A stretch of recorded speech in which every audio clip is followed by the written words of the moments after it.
et bienvenue dans une nouvelle vidéo. Aujourd'hui on se retrouve pour le Will I Buy It hebdomadaire.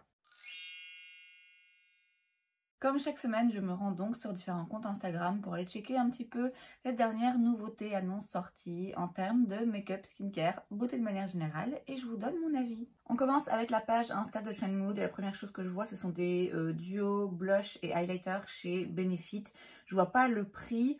Vous avez donc un blush et un highlighter dans chaque petit compact. Le duo California Sunshine, vous avez le blush Sunny et l'highlighter Honeybee Twinkle. C'est a priori celui qui pourrait le plus m'intéresser par rapport aux teintes. Mais globalement, moi, c'est le genre de produit qui me parle moins simplement parce que j'aime pas mélanger en fait. Je sais qu'avoir deux produits en un, c'est la raison pour laquelle ce genre de produit parle à certaines personnes parce que justement, il y a un côté un petit peu plus pratique. Moi, ça me dérange. Ça me dérange un peu. D'une part parce que j'ai une façon très particulière de ranger mon make-up et du coup, je suis toujours un petit peu là, je sais pas dans quel tiroir te mettre.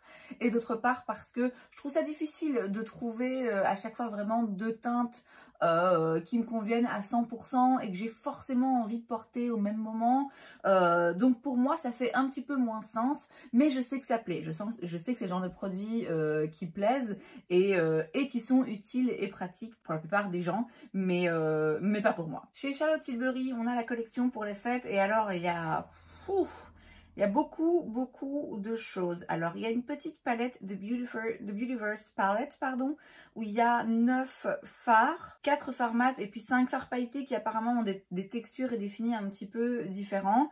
La palette est jolie, le packaging extérieur est absolument splendide. Elle me fait penser à quelque chose. Elle me fait penser à quelque chose, mais j'arrive pas à mettre le doigt dessus. Mais le petit bleu clair et le petit lilas, là au milieu avec les nudes, ça me rappelle quelque chose. Vous avez aussi des petits duos. Bon, de nouveau, hein, moi ça me parle moins. Après, l'avantage de ce genre de produit, c'est que financièrement, on peut y gagner un petit peu. Et comme Charlotte Tilbury est une marque assez chère, si on veut avoir un petit peu tout, ça peut être intéressant. Et puis après, il y a le calendrier de l'Avent. Il y a plein de kits avec plein de produits. Je vois les prix pour rien. J'imagine que, comme toujours dans la marque, c'est pas forcément donné. Après, c'est vrai que ça peut valoir le coup. Notamment dans les kits où vous avez plusieurs produits, je pense que ça, oui, on s'y retrouve financièrement. Après, comme je dis à chaque fois, il faut vraiment bien regarder, est-ce que vous y retrouvez? Est-ce qu'il y a une majorité des produits ici dont vous avez besoin ou dont vous avez au moins envie? Moi là, je vois pas le détail de chaque kit particulièrement, donc c'est difficile de me prononcer. Comme je vous ai dit, c'est quand même de toute façon toujours assez cher et j'ai déjà pas mal de produits de la marque. En tout cas, parmi les produits que je voudrais avoir, j'en ai déjà une bonne partie. Ouais, à voir après, hein. Peut-être que je vais, quand je vais détailler un petit peu et que je vais aller voir précisément les kits disponibles, il y en aura un ou deux qui seront intéressants pour moi. Mais comme toujours, bien regarder, d'autant plus quand les prix sont aussi élevés. Ensuite, chez MAC, on a déjà vu, je pense, la semaine dernière, la Bazaar Blizzard Bash Holiday 2023, donc la collection pour les fêtes ici de chez MAC. On l'avait déjà vu. Là, je pense juste qu'on voit un petit peu plus de détails, un petit peu plus de produits. On va pas détailler parce qu'il y a vraiment, comme à chaque fois, beaucoup de choses. Comme c'est souvent le cas, leur packaging est joli pour les fêtes. Voilà, là c'est en effet très ambiance fête. Il y a un highlighter avec un détail dans le pan d'un flocon de neige. C'est très joli, c'est très Noël, hein. Après... Ouais, il y a rarement des choses là dans la collection des fêtes de chez MAC qui me sautent vraiment aux yeux, d'autant plus encore une fois le prix. Je suis toujours plus attirée par le packaging et par le fait que c'est une collection des fêtes que par vraiment le produit en lui-même. Après, comme à chaque fois, à voir, hein, si je vois ce genre de produit en magasin, peut-être qu'il y en a un qui va me parler plus que l'autre, mais a priori, quoi qu'il arrive, j'attends. J'attends que les fêtes passent parce que bien souvent ça finit par être soldé et là c'est plus intéressant. Chez Earth Cosmetics, on a une collaboration avec Jennifer Coolidge, qui est une actrice américaine. On a le Dirty Pillows Lip Kit pour 25 $. Vous avez donc un miroir, un crayon à lèvres, un rouge à lèvres et un gloss. 25 $, c'est des prix un petit peu plus élevés par rapport à ce qu'on a l'habitude de voir chez Elf. Après, c'est vrai qu'il y a 3 produits, enfin 4 si on compte le miroir, mais pour moi, le miroir, franchement, c'est vraiment pas utile. Donc 25 $ pour un trio pour les lèvres. Vous avez crayon, rouge à lèvres et gloss. c'est pas de l'abus. Pour Elf, je trouve ça un peu cher. Maintenant, voilà, c'est une collaboration, donc bon, j'imagine qu'ils savent qu'ils peuvent se permettre d'augmenter un petit peu les prix. Bon, après, c'est des jolies teintes. C'est rien là particulièrement qui me saute aux yeux. Chez Patrickta, là, on a quelque chose qui me saute aux yeux. On l'a déjà vu hein, la semaine dernière. Je pense qu'on avait vu une photo un petit peu dérobée comme ça. Là, on a les photos officielles de la campagne, si je puis dire. Ça coûte 28 $. Donc, c'est quand même vraiment pas donné. C'est donc des petites paillettes topper. Il y en a des un petit peu plus blanches, d'autres un petit peu plus dorées. Je sais pas quoi vous dire. Je trouve ça vraiment très joli. Alors, bizarrement, les photos volées qu'on a vues la semaine passée me parlaient plus parce que la photo était un petit peu floue. Et c'est quand c'est flou qu'on voit vraiment toutes les dimensions des paillettes. C'est très joli. C'est très joli. J'en ai pas besoin. Je pense pas que ça vaille forcément les 30 balles. Mais voilà, c'est des paillettes. Ouais, j'attends de voir un petit peu plus d'images, de voir quand ce sera disponible. Et quoi qu'il arrive, j'attends d'avoir une offre sur Call Beauty où j'aurai des pourcents parce que c'est souvent le cas. Mais ouais, les petites paillettes là, forcément, moi ça me parle. Ensuite, on a le calendrier de l'Avent chez Sephora. C'est le Beauty Must Haves, mais c'est aux États-Unis, je pense, parce que là-dedans, je vois des marques qui ne se vendent pas ici. On a un produit Paula's Choice. Paula's Choice, c'est pas, il me semble pas que ce soit sur Sephora France. Sur Cos Beauty, oui, mais pas sur Sephora France. On a un produit de chez Give Beauty, la marque de Gwen Stefani. Ça se vend pas chez nous non plus. On n'a pas non plus Glow Recipe ou Refi non plus. Donc voilà, ce calendrier, je pense pas qu'il soit disponible dans les Sephora en France. Ni en Europe à mon avis de manière générale. Bon, c'est rien de perdu parce que c'est pas un assortiment de produits là qui moi m'intéressait particulièrement. Chez Unearthly Cosmetics, on a la collection Devour, donc pour Halloween 2023. Vous pouvez avoir l'entièreté de la collection pour 145 $. Vous avez donc une palette avec 12 fards, un duo blush highlighter, 3 rouges à lèvres liquide satin, 2 gloss et une huile à lèvres. J'imagine que ça peut aussi s'acheter séparément, j'espère en tout cas, parce que moi en l'occurrence le pack complet ça m'intéresse pas.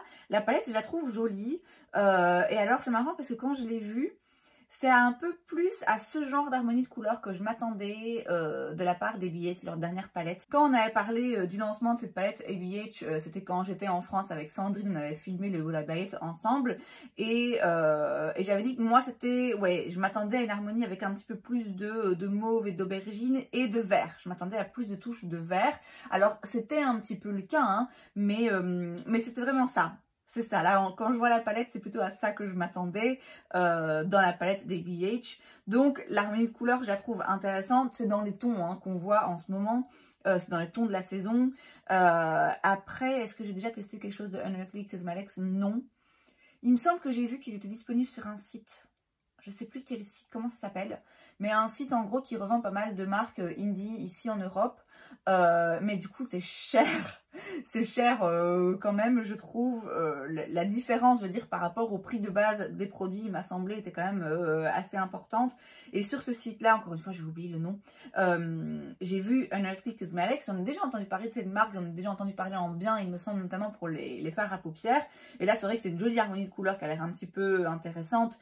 Et je me rends compte en la voyant que c'est un petit peu trop intense et un petit peu trop particulier pour plaire forcément au plus grand public, raison pour laquelle la palette de ABH est un petit peu plus calme, je dirais. Enfin voilà, tout ça pour dire que cette palette, je la trouve jolie. Je trouve l'harmonie de couleurs intéressante. Je pense qu'elle a l'air d'avoir des jolis reflets, des jolis sous-tons. Est-ce que pour autant je vais me ruer dessus? Non, mais c'est joli et c'est différent. Chez Gucci, on a la collection pour les fêtes. On n'a que 2 produits. Alors, est-ce qu'ils font une mini collection ou est-ce que c'est juste le début? On a les poudres bronzantes, mais qui existent déjà, hein, je pense. Est-ce que c'est juste un packaging différent? Quoi qu'il en soit, c'est 65 $. C'est trop cher. Et on a des rouges à lèvres raisin classiques avec un fini mat qui coûte 47 $. Pareil, c'est trop cher. Alors, j'imagine, parce que j'ai pas l'impression que ce soit des nouveaux produits, je pense que c'est juste le packaging qui est en édition limitée. Non, pour moi, c'est pas du tout intéressant. Chez Melt Cosmetics, on a une collection en collaboration avec Disney. C'est la Halloween Town Collection. C'est donc une collaboration, une collection pour Halloween. On a une petite trousse, un petit sac. On a un miroir, un highlighter, des gel liners, des rouges à lèvres mat et une palette de fard à paupières. Toute la collection revient à 175 $. On va se concentrer sur la palette de paupières parce que non. Je vous mets une photo là où on voit vraiment juste la palette. Les fards là, comme ils sont disposés, c'est non. C'est non. Vous savez que je supporte pas ça quand les fards sont disposés bizarrement dans une palette. Là, ils sont de travers et tout. Non. Non, mon pire cauchemar. Enfin, vous allez me dire, du coup, c'est en thème pour Halloween. Mon appréciation personnelle du rangement des fards, mis à part, je trouve pas que la harmonie de couleur soit ouf. Je vois pas vraiment ce qu'elle vient faire là, en fait. Ouais, j'ai du mal à voir une cohérence. Après, peut-être qu'il y en a une et que juste je connais pas assez le thème. Mais ouais, non, ça m'intéresse pas. Chez Dior, on a la Blooming Boudoir Collection où on a une palette de fard à paupières. Oui, une palette de fard à paupières avec 10 fards qui coûte 140 $. Alors... non, merci. Alors, il faut pas croire que les fards à paupières de chez Dior sont forcément mauvais. C'est juste ciblé par rapport à une clientèle bien particulière. Et je ne suis pas cette clientèle. Ils ont des fards d'une jolie qualité, c'est fin, c'est doux, on sent que c'est du luxe. Voilà, on peut pas dire que c'est des fards à paupières de merde qui ont coûté 10 centimes. On voit qu'il y a un certain raffinement dans le fard à paupières, c'est sûr. En tout cas, au moins pour certaines petites palettes, notamment les petites palettes de 5 fards. Mais comme je viens de le dire, c'est vraiment ciblé pour un public qui va travailler les fards à paupières d'une certaine façon et c'est pas ma façon de faire. Ça va souvent être des fards pas trop pigmentés, avec un fini un petit peu satiné pour que ce soit un peu flatteur pour tout le monde. Donc pas hyper pigmenté, hyper mat, hyper intense, pas non plus des lumineux complètement dingues. Des jolis fards qui se travaillent bien, qui comme j'ai dit ont un joli fini, qui sont très flatteurs. Mais moi, c'est pas ce que je recherche dans du make-up. Et clairement, si j'ai envie de dépenser 140 balles pour une palette, c'est pas une palette Dior que j'achète jamais de la vie. Bon, après, vous avez plein d'autres produits. Certains, sans doute, qui sont en édition limitée. D'autres où c'est juste le packaging là qui vient changer, être un petit peu différent. Il n'y a rien là, il n'y a rien qui me parle particulièrement. Et puis je vous avoue que les petites fleurs là, ça fait un peu printemps et on n'y est pas hein. Chez Colourpop, on a une collaboration avec Sailor Moon où il y a un petit peu de tout comme à chaque fois chez Colourpop. On se concentre sur la palette qui, je dois bien avouer, est très jolie.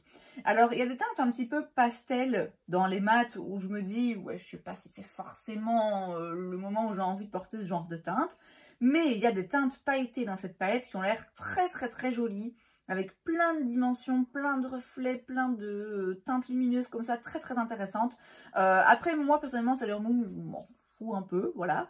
Il me semble qu'ils ont déjà fait une collection avec Sailor Moon, même peut-être plusieurs. Donc j'ai l'impression d'être un disque rayé, mais comme je le dis à chaque fois, Colourpop, moi je prends le risque de payer des frais de douane qui rendraient les produits beaucoup trop chers par rapport à ce que c'est. Ça, c'est la première chose. La deuxième chose, c'est quand bien même un jour je passerai commande en me servant d'une amie qui réside en France, puisque eux, du coup, les frais de douane sont déjà calculés dans le prix de base, donc on n'a pas de mauvaise surprise. Quand bien même je viendrai à commander un jour chez Colourpop, je ne prendrai pas ce genre de collaboration. Après, je dois bien avouer que la palette est jolie. Il y a des jolies teintes lumineuses dedans. Mais j'imagine que c'est de toute façon en édition limitée. Donc d'ici là, ce que je me décide à passer commande, je pense qu'elle ne sera plus là de toute façon. Chez Alamar Cosmetics, on a une nouvelle collection en collaboration avec des chips, les Cheetos Flaming Hot. Qu'est-ce qu'on a? On a un petit quad de fard à paupières, on a des produits pour les lèvres, des produits pour les yeux, enfin eyeliner. Alamar Cosmetics, c'est une marque aussi indie, hein, il me semble. Je pense que je l'ai vu aussi disponible sur ce même site dont je viens de vous parler il y a 5 minutes, dont j'ai toujours oublié le nom. J'en ai déjà entendu parler vite fait, mais moi c'est pas une marque qui m'intéresse, je sais qu'elle existe, je pense qu'ils sortent pas forcément beaucoup de produits et ça c'est tout à leur honneur parce que bah du coup ouais ça évite les sorties de produits coup sur coup où on voit que c'est pas réfléchi. Je pense qu'il y a un petit peu plus de réflexion derrière la marque et derrière les produits qui sortent, ça c'est toujours appréciable. Mais ouais, je connais pas la marque, elle m'intéresse pas. Wet n Wild sort une collection en collaboration avec Marilyn Monroe qui inclut un petit peu tout. Là, on voit juste une photo de produits pris en magasin. Ça me dérange toujours un peu quand il y a des collaborations avec des personnes décédées.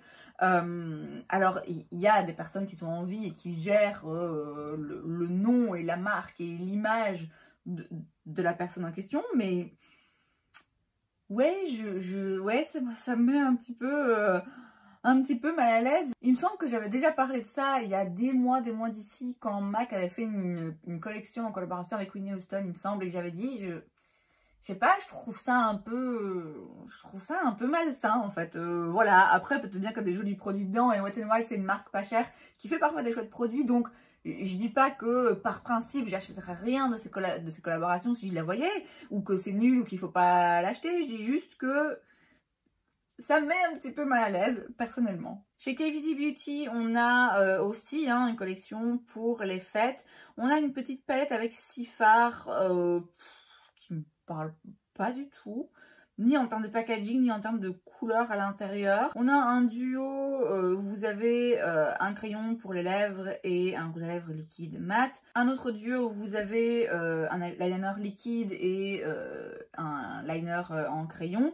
Et vous avez également un Vault, donc un kit avec 16 teintes de leur rouge à lèvres liquide mat, qui c'est vrai était très bien réputé à une époque et qui je suis sûre sont toujours très bien.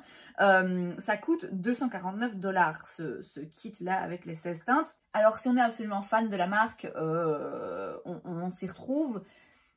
Franchement c'est pas nécessaire, c'est pas nécessaire parce que déjà il y a des teintes là-dedans qui, voilà, je pense pas que ce soit le genre de teinte qu'on utilise très souvent. Après, peut-être que vous, oui, mais moi, non. Et puis, je pense quand même que les rouges à lèvres liquide mat, bon, il y en a d'autres qui sont sortis depuis. Ouais, je suis clairement pas assez fan de la marque que pour aller acheter le gros kit là à 250 balles avec tout le rouge à lèvres liquide mat. Si vous l'êtes, bah du coup, ça peut être intéressant pour vous. Mais là, ouais, je la trouve pas très fan cette collection pour les fêtes. Et même en termes de packaging, c'est pas... Ouais, je suis pas fan. Ensuite, chez Blend Bunny Cosmetics, on a la Sickly Sweet Collection. Alors, on a des huiles à lèvres et ensuite on a une palette avec combien de fards? Avec 30 fards. Alors, de nouveau, pourquoi tu me sors des pastels maintenant? Je trouve pas ça... Ouais, j'ai du mal à comprendre le raisonnement. La façon dont c'est rangé, moi, ça m'horripile. Et puis surtout, en fait, la façon dont c'est rangé, on ne remarque pas qu'il y a des teintes là qui ont l'air absolument identiques. Il y a plusieurs teintes foncées. Alors, c'est une photo, c'est toujours difficile de se rendre compte en photo. Mais il y a plusieurs teintes foncées là qui... Je vois pas vraiment la différence. Donc... Alors, le principe, le concept d'avoir des teintes comme ça très foncées, très intenses, avec des teintes pastel, ok. Mais dans la réalisation, c'est non pour moi. On passe sur la page de Point Click Vibes et le premier lancement que je vois là, il m'intéresse. Il s'agit du Lip Icon Velvet Liquid Lipstick de chez Fenty Beauty. Donc c'est leur rouge à lèvres mat mais avec un effet un petit peu velouté qui apparemment a une texture, une formulation vraiment très particulière, très intéressante, qui coûte 29 $. Donc c'est pas un nouveau produit mais ils ont des nouvelles teintes un petit peu plus nude et rosé, et ça c'est intéressant parce que jusqu'à présent ils avaient que quelques teintes et ils avaient un petit peu nude et un rouge qui m'intéressait, mais le rouge j'en mets pas assez, et celui qui était un petit peu plus nude rosé, il me semble, je sais plus exactement, c'était un genre de nude, mais bon, de nouveau c'était pas forcément exactement le nude que moi je voulais. Là on a un petit peu plus de choix, on a des teintes aussi un petit peu plus foncées, un petit peu plus intéressantes, donc là je dis pas non. Là, je dois avouer qu'il y a des teintes qui ont l'air intéressantes. Et je pense que ça va être l'occasion pour moi justement de choisir une de ces nouvelles teintes et de pouvoir enfin tester ce produit pour lequel je suis curieuse depuis un moment déjà. Ensuite, chez Profusion Cosmetics, on a une collection en collaboration avec Casper. J'ai envie de dire, le timing est bon. On a un petit peu de tout, hein, comme c'est souvent le cas avec ce genre de collection. Profusion, c'est vraiment une marque pas chère. Je pense que je peux trouver certains produits chez Di, ici en Belgique, mais pas dans tous, c'est pas tous les produits non plus. Là, vous avez une grande palette de fard à paupières qui coûte 18 $. Bon, après, pas qu'elle soit particulièrement intéressante et bon, je vais pas tout détailler, mais vous avez des produits pour les lèvres, des pinceaux, des faux cils, des produits pour les yeux, des accessoires, enfin voilà, un petit peu de tout à des prix pas chers. Voilà, c'est, vous le savez, pas le genre de collection moi qui m'attire particulièrement. Et enfin, chez Patrick Ta, on a une palette pour les fêtes, la Major Holiday Eye and Face Palette. Qui coûte 65 $. Vous avez 4 fards à paupières pailletés et vous avez 4 blushs, 2 crèmes et 2 poudres. Alors, c'est joli. Bon, le packaging rose vif comme ça est très très beau. Les blushs comme ça, très rosés. C'est un rien trop tard. Je suis désolée, pour moi, c'est un rien trop tard. Parce que pour une palette, pour les fêtes, c'est pas ce genre de blush là que je vais avoir envie de porter. Franchement, je pense pas. Vous savez que moi, les palettes qui mélangent le teint et les yeux, de base, non, j'ai vraiment beaucoup de mal. Après, c'est intéressant financièrement parce que pour 65 $, vous avez de quoi faire un peu du teint, un peu des yeux. Vous avez plusieurs produits de la marque. Je veux dire, rien qu'un blush de duo, je crois que c'est plus de 30 $.